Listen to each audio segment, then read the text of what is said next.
Assalamualaikum warahmatullahi wabarakatuh. Alhamdulillahirabbil alamin.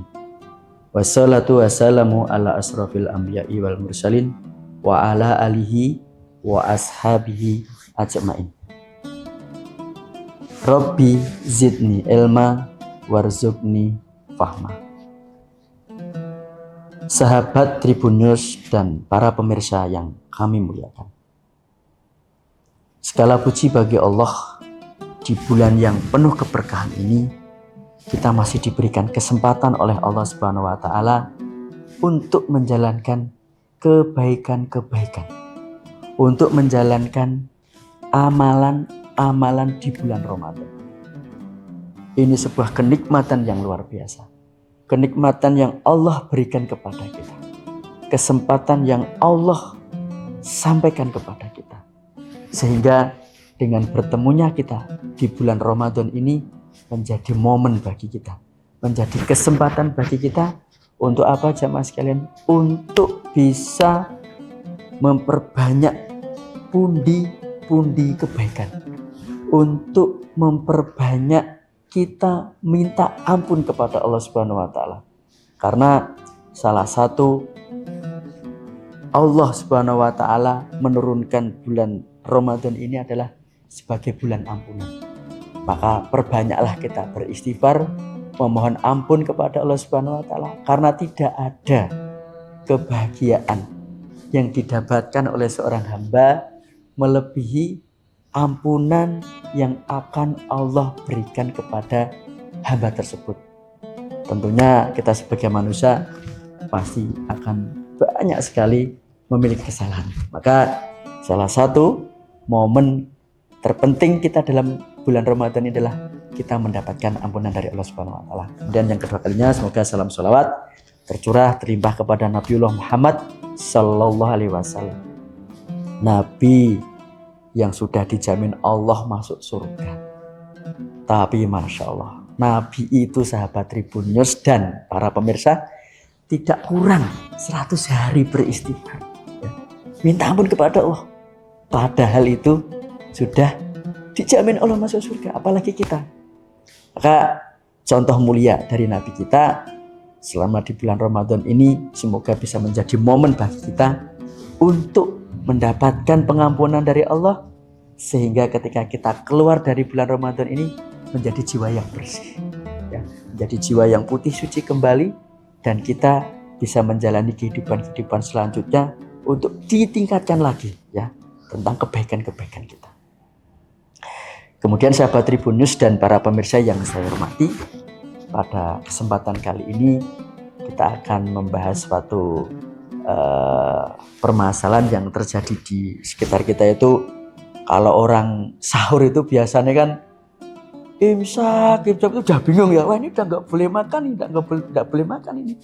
Nah, maka sahabat Tribun News dan para pemirsa, kapan sih batas kita untuk melakukan sahur begitu ya? Jadi sahur itu merupakan kebaikan yang Allah dan Nabi-Nya perintahkan kepada kita. Karena dengan kita melakukan sahur itu kan kita akan mendapatkan keberkahan, ya. Kita akan mendapatkan keberkahan. Dengan sahur itu kita akan memiliki kekuatan untuk menjalankan ibadah puasa. Nah, biasanya di masyarakat kita itu kalau yang namanya sahur itu kadang jam 1 dini hari itu sudah sahur ya. Jam 2 sudah sahur. Kemudian dilanjutkan tidur. Nah, kemudian ternyata sholat subuhnya itu malah gak kesampaian.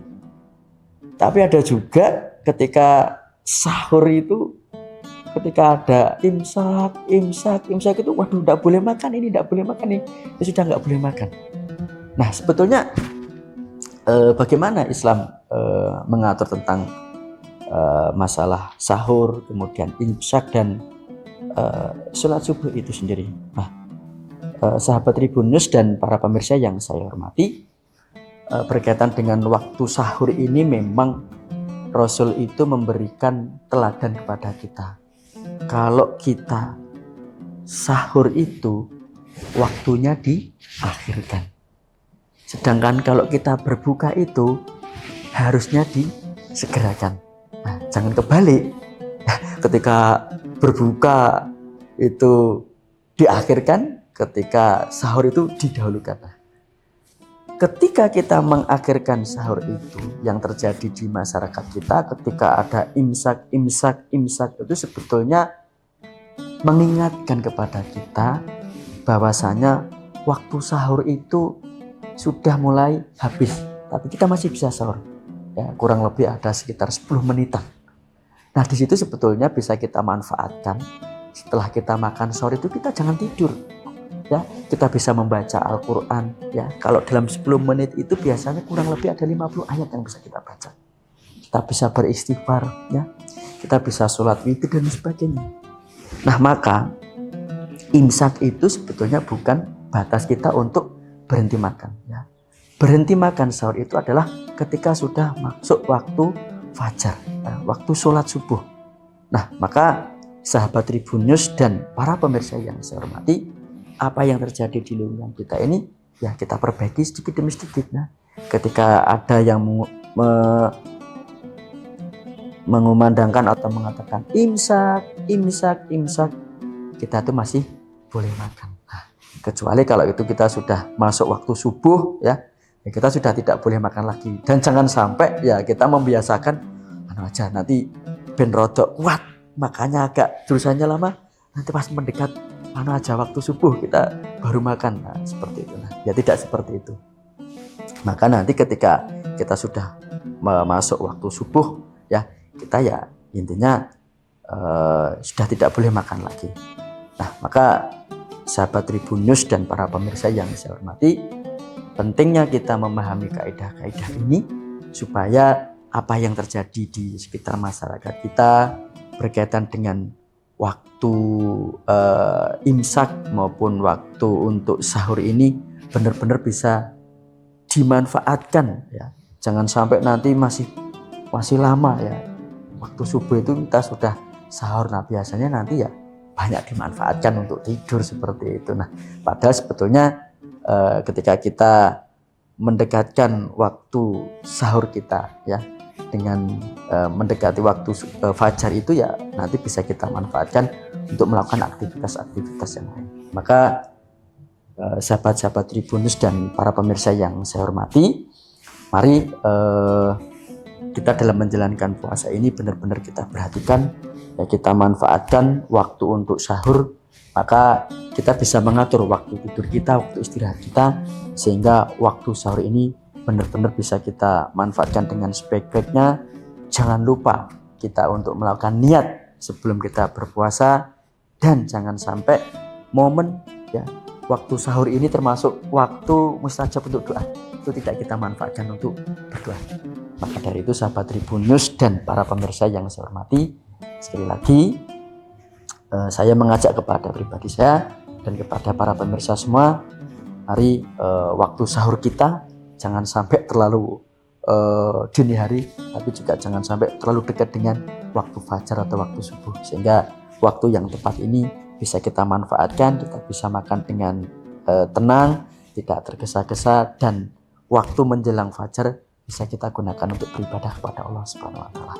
Saya kira ini pertemuan kita pada kali ini.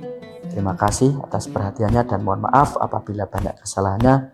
Wa aqulu qouli hadza fastaghfirullahi wa lakum. Assalamualaikum warahmatullahi wabarakatuh. Download Tribun X sekarang.